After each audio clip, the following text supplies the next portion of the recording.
All right, guys, I have a question for everyone listening. So, do you have constipation or a puffy face or maybe thinning hair, poor memory, maybe just muscle weakness or dry skin? These are just a few side effects of iodine deficiency. And so that's what we're going to talk about today. What are the signs and how can you correct them? And you can basically correct it by your diet. So we're going to talk about what foods are very high in iodine. And again, just signs and symptoms to look out for and how to get tested and how to actually know versus just guessing. So it's a really good episode. I can't wait to share. And you guys already know this, but you are listening to the Digest This podcast. And I'm your host, Bethany Cameron. Let's get right into the show. I actually get asked quite a lot on my Instagram about what omega-3 oil I take and if there are any, quote, vegan fish oil supplements out there. Well, I actually don't take any fish oils and I haven't for a very long time. Once I found out, it's dirty little secret. Literally, I'm not sure if you know this, but omega-3 fish oil supplements often go rancid, resulting in supplements that don't improve your health and can often have a negative effect since you could potentially be consuming rancid oils. So instead of fish oil, try C15 from the company Fatty 15. The fatty acid known as C15 is the first essential fatty acid to be discovered in 90 years. And the best part, it is 100% vegan. Fatty 15 is delivering the world's first pure science-backed C15 supplement and has 3 times the healthy aging cell benefits of omega-3 or fish oil. That's crazy, you guys. This special fatty acid is derived from plants using a patented oxidation-resistant technology resulting in a pure form of C15. It's vegan and contains no flavors, fillers, allergens, or preservatives. C15 is the only ingredient in Fatty 15, which I absolutely love that this company just doesn't add anything else. It's 100% pure. Fatty 15 is also proven to resist oxidation factors both in and outside of the body and works in multiple ways. It repairs age-related damage to cells, protects them from future breakdown, plus boosts mitochondria energy output, and it activates pathways in the body that help regulate our sleep, mood, and natural repair mechanisms for healthier aging overall. This functionality leads to a myriad of exciting benefits now and as we age, namely improved metabolic, liver, and heart health, smoother functioning joints, deeper sleep, and healthier hair, skin, and nails. It comes in a sleek, reusable glass and bamboo jar, and refill capsules are shipped to your door quarterly in recycled material pouches. That's just 4 shipments a year. So whether you're vegan, don't like the taste of fish oil, or don't want to ingest rancid oils that are commonly the case with fish oil supplements, try Fatty 15 to help support and restore your long-term health. And who would I be without offering a discount to the Digest This community? So Fatty 15 has graciously given me the ability to offer you 15% off their 90-day subscription starter kit. Just go to fatty15.com/digest and use code DIGEST, and you can cancel anytime, so you're not committed. Again, that's fatty15.com/digest or use code DIGEST at checkout. I get asked all the time on my Instagram if you can take too much sodium, if that's like even a thing. And well, before I tell you the link between low sodium levels and stress, I also want to tell you that the reason I went into a coma back in 2018 was due to low sodium levels. In fact, when they checked my sodium levels in the emergency room, they were off the charts low. And this is just one reason I take electrolytes every single day. And yes, I even salt my smoothies and every single meal. But low sodium levels and electrolytes can also cause a number of other factors, including stress. Cortisol is a hormone released during times of stress that affects nearly every process, including our mental state in the body. Now, high cortisol, in fact, has been linked to depression, fatigue, and stress in both men and women. So, where does sodium come in? When someone is sodium deficient, their cortisol levels go way up. Now, that's bad news for your mood. In addition, sodium deficiency triggers your adrenal cortex to start pumping out aldosterone. Now, aldosterone tells your kidneys to retain sodium. This is a useful survival mechanism, but it's not good for long-term well-being. And high aldosterone not only raises blood pressure, but it's also been linked to clinical depression. This, again, is just one reason why we all need to make sure our sodium levels are at their peak. The confusion of too much sodium in the body comes from the type of sodium. Refined iodized salt is what we should be staying away from. Now, if you really want to boost your mood in the right direction, listen to this, you guys. Studies suggest that magnesium status is closely linked to anxiety. And when someone is nervous, they excrete more magnesium in their urine, causing magnesium levels to drop. Additionally, on a population level, dietary magnesium intake is negatively correlated with anxiety. And clinical data also indicates that magnesium supplementation can have a relaxative effect. Along with anxiety, magnesium supplementation may also reduce depressive symptoms. Element provides not only sodium and magnesium, but also potassium, which is helpful in blood sugar regulation, kidney health, and bone density. And the exact ratio Element puts in each of their electrolyte packs is science-backed, resulting in the exact amount we need. Adding electrolytes into your diet is a great way to replenish and rebalance your body, mind, and mood. However, most electrolyte drink mixes contain added gums, sugars, colors, and even added oils, among many other unnecessary ingredients. I am really picky about what goes into my body, so that's why I choose Element's raw, unflavored electrolyte mix. Element's unflavored version contains a science-backed electrolyte ratio of salt, magnesium, and potassium. That's it. Just those 3 simple ingredients are in their raw, unflavored packs. Sometimes I like adding a squeeze of grapefruit or lemon for a burst of flavor, or simply just drink plain. And you can add more or less water depending on your personal taste preference. So whether you just finished a workout, sauna session, or just need to hydrate for your mental health, Element is formulated to help anyone with their electrolyte needs and is perfectly suited for those following a keto, low-carb, vegan, or paleo diet. And right now, Element is offering my listeners a free sample pack with any purchase. That's 8 single-serving packets free with any Element order. So get 8 free packs, but you must go to drinkelement.com/digest to get this offer. That's DRINKLMNT.com/digest.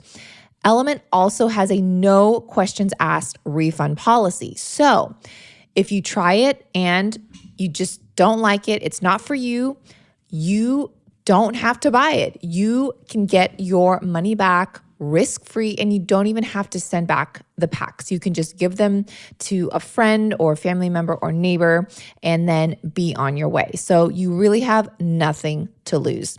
So again, just go to DRINKLMNT.com/digest to get this amazing offer. Okay, so an iodine deficiency causes your thyroid not to produce enough of the thyroid hormone, which can cause other health conditions. But if your symptoms aren't severe, a simple solution typically just involves increasing your iodine intake. Now, iodine deficiency affects about 2.2 billion people worldwide. That's insane, you guys. Pregnant people and people who are nursing require more iodine and may experience a deficiency if they don't make a conscious effort to consume high iodine foods or take a supplement containing iodine. So, what does iodine actually do in our bodies? Well, our bodies need a certain amount of iodine to make thyroid hormone, which controls your metabolism and other essential body functions. And a lack of iodine can also cause your thyroid gland to become enlarged, along with many other health conditions and issues. Now, your body doesn't naturally make iodine, so just note that. So, our diet is the only way to get it in. Adults typically require 150 milligrams per day, and pregnant women need more per day. Nursing mamas require even more than that. So, what are the signs of iodine deficiency? Now, low levels of the thyroid hormone is called hypothyroidism. And hypothyroidism typically causes symptoms that can include fatigue, constipation, dry skin, increased sensitivity to cold, a puffy face, weight gain, muscle weakness, elevated blood cholesterol levels, thinning hair, depression, a slowed heart rate, pain or stiffness in muscles and joints, poor memory, and a heavier than normal period in menstruating women. Hypothyroidism can even be in infants, and these signs in infants are a little bit different than adults. And the signs for a low iodine in infants can include frequent choking, that's one of them, large tongue, constipation, poor muscle tone, if you can even detect that in an infant, and extreme sleepiness. So the signs in children and teens, this could be poor growth, delayed puberty, delayed tooth development, and poor mental development. In pregnant people, signs and symptoms of iodine deficiency can include an enlarged thyroid and goiter, which you can definitely see with the naked eye, and then also elevated levels of the thyroid stimulating hormone, in which you can get tested and get blood work done to see if that is your case. Now, iodine deficiency disorders and complications in general. So what are the complications? We've talked about the signs and symptoms, but beyond that, there are some severe complications such as infertility in females, impaired ovulation, damage to the body's peripheral nerves, and just depression and cognitive impairment, which I had previously mentioned, but it can get very severe. Even heart-related diseases and disorders such as an enlarged heart and heart failure. Now, if you're pregnant or trying to become pregnant, definitely pay attention to this because there are pregnancy-related issues caused by low iodine, and that can be stillbirth and miscarriages. So you definitely want to get your iodine levels checked if you're trying to conceive or are pregnant already. Okay, so let's say you do have some of the symptoms I mentioned, but you want to get checked. When should you call a doctor? When should you get really concerned? So I believe it's always best just to get checked and tested if you do suspect an iodine deficiency, just to be on the safe side, you guys, right? And there are also other ways to get tested just outside of your regular practitioner. Like there's online labs if you want to just pay out of pocket, which actually it's not that much more money compared to a typical copay from insurance, in my opinion. It obviously depends on the insurance you have, because I don't think these tests that you're paying out of pocket online are that much more and different. That's just in my experience. Now, either way, if you suspect you may be iodine deficient, it is best to get tested. Now, there are many different methods of testing. So let's talk about those. So one method is a urine test, which typically shows results in minutes, but it's not as accurate as some other iodine tests. Now, there's also a blood test, and that's just a simple and accurate way to test for iodine levels in the body, but it does take more time to read than a urine test. There's also iodine patch tests. Now, the patch test is where doctors paint a patch of iodine on your skin and check how it looks 24 hours later. This test is fairly inexpensive and relatively quick, but may not be as accurate as previous ones, like the blood one. Now, the last one is there's iodine loading tests. This test measures how much iodine you excrete in your urine over a 24-hour period. You need to collect every single urine sample you have in a 24-hour period.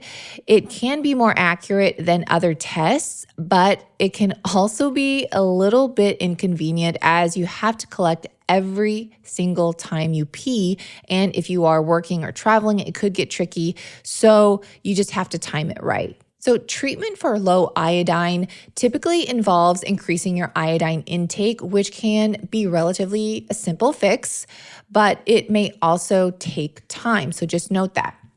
Now, eating an iodine-rich diet is the first step, and people may not be getting enough iron through their diet. So these types of people, I do want to mention, can be vegans, pregnant people, which I've previously mentioned, people who are nursing again, and then people who eat few to no dairy products, seafood, and eggs. So if you fall into any of those categories, then you want to try and really look for supplementation here. So let's talk about the supplements, but also, first of all, let's talk about just foods in general. What foods are containing high iodine? Because there's foods that contain iodine, but what foods are the top ones that have iodine? So number one is seaweed. Seaweed is one of the best natural sources of iodine. However, the amount can vary significantly based on the seaweed type, the region in which it grows, etc. The top 3 types of seaweed include kombu kelp, wakame, and nori. You can find seaweed supplement capsules if the thought of just eating seaweed grosses you out. But if you love the taste like me, you can opt for those little seaweed snacks, brands such as Gimme, Sea Snacks, Nori, Annie Chun's, and there's plenty of other ones out there as well. Just be sure you get the ones with olive oil or avocado oil, as many use the canola or seed oils to prepare these little seaweed snacks. There are also seaweed salads on the market. I'm not sure if you guys have seen those, but personally, I find these seaweed salads a bit chewy and really hard to digest. So if you have IBS issues, I would opt for the thin seaweed snacks or the supplement capsules. And I can even put in today's show notes the supplement capsules that I personally have. They're the cleanest that I've found on the market. No fillers, all that stuff. I just get it from Amazon, but I'll put that link in today's show notes that you can easily access it if you're interested. If you've ever wondered about the non-toxic air fryers, shampoos and conditioners, organic undies, and new food products on the market, and even some not available to the public yet, and well, you want to get the inside scoop, then you need to join the 20,000 plus people that are already receiving these updates via my Friday Finds newsletter. I share information that only my subscribers get in their inbox. Stuff like non-toxic kitchen appliances, new food finds, product recalls, food news, and even personal care products we all should or should not be using. My Friday Finds newsletter goes out once a week every Friday and has quickly become some of my followers' favorite things to open in their inbox. I've even started to include a recipe in this once a week newsletter. This is not published anywhere else and cannot be found on my blog. So if you're not part of the over 20,000 people that are in the know, be sure you're not left out by going to littlesipper.com/subscribe and enter your email. That's it. It's free, there's no spam, just helpful, insightful content full of goods, literally. So pause this episode and go to LILSIPPER.com/subscribe. That's LILSIPPER.com/subscribe. Beyond seaweed, another food that contains high iodine is cod. So it is relatively low in fat and calories, but offers a wide variety of minerals and nutrients, including iodine. So according to the Icelandic Food Content Database, fish low in fat have the highest iodine amounts, which is quite interesting.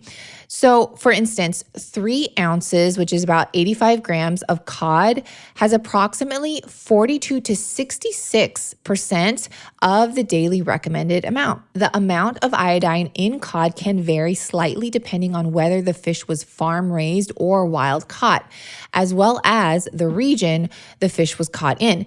Now, just side note, it's always best to opt for wild caught fish when possible. Dairy products are actually a major source of iodine, especially in American diets. The amount of iodine in milk and dairy differs greatly just based on the iodine content in the cattle feed and the use of iodine-containing disinfectants during milking. Now, a comprehensive study measured the iodine content in 18 different brands of milk sold in the Boston area. It found that all 18 brands had at least 88 mcg in 1 cup, and some brands even contained up to 168 mcg in 1 cup. Whew! So based on this study and these results, a 1 cup serving of milk can provide 59 to 112% of the recommended daily amount of iodine. Now, if you don't drink milk, yogurt is also a really good dairy source of iodine, and 1 cup of plain, unsweetened yogurt provides approximately half of the daily recommended amount. Now, the amount of iodine in cheese varies depending on the type of cheese. Cottage cheese is actually one of the best sources of iodine, and 1 cup of cottage cheese provides 65 mcg compared to 1 ounce of cheddar cheese that only provides about 12. Shrimp is also a great source of iodine, and it provides key nutrients such as vitamin B12, selenium, and phosphorus. So that's just a plus there. Seafood in general, they're all pretty good sources of iodine because they absorb some of the iodine that is naturally present in seawater. For reference, 3 ounces of shrimp contains about 23% of the daily recommended intake. Eggs are another great source. For fewer than 100 calories, 1 whole egg provides a lean source of protein, healthy fats, and a wide assortment of vitamins and minerals. But note that the majority of these nutrients, including iodine, come from the yolk. So don't skip out on that orange creamy goodness. Now let's talk a little bit more about supplements here, because if you're really concerned, a doctor may recommend iodine supplements for a really severe iodine deficiency. Now, iodine supplements containing potassium are most readily absorbed by the body, and you may want to choose supplements that contain potassium iodide and potassium iodate. So keep that in mind, but try to avoid iodine supplements in excess of 150 mcg per day. This could actually cause iodine overload, which is also harmful to the thyroid. So you want to try that happy medium here, right? Because too much of a good thing is not a good thing for anything, right? Too much avocado, you can drink too much water, too many avocados, right? So always keep that in check here. Don't just overload and go crazy with it. Now, the good news is that most people with iodine deficiency can fix their health issues by simply changing their diet and adding iodine supplements and foods high in iodine. But it's always best to discuss this with your healthcare provider or naturopath, as everyone and every body requires different needs. I really hope this bite of knowledge was helpful and perhaps helped you in your health journey to identify some underlying issues you or someone you know may have. The entire purpose of these episodes is not to scare you, but to inform, educate, and hopefully prevent you and your loved ones from suffering unnecessary issues that could easily be prevented. I also want to point out that I am continuing to learn alongside you with the expert guests I bring on every Wednesday and the research I obtain with these bites of knowledges. Together, we can help each other and know we are all in this together to learn and grow. I'll see you guys next time. Thanks for listening to this episode of Digest This. If you enjoyed this episode, please leave a review in your podcast app to let us know. If you're ever wondering how you can support me and this podcast, sharing it with your friends and family is the best way. This is a Resonant Media production produced by Drake Peterson and edited by Mike Fry. To email the show, message us at digestthispod@gmail.com. See you next time. The content of this show is for educational and informational purposes only. It is not a substitute for individual medical and mental health advice and does not constitute a provider-patient relationship. As always, talk to your doctor or health team first.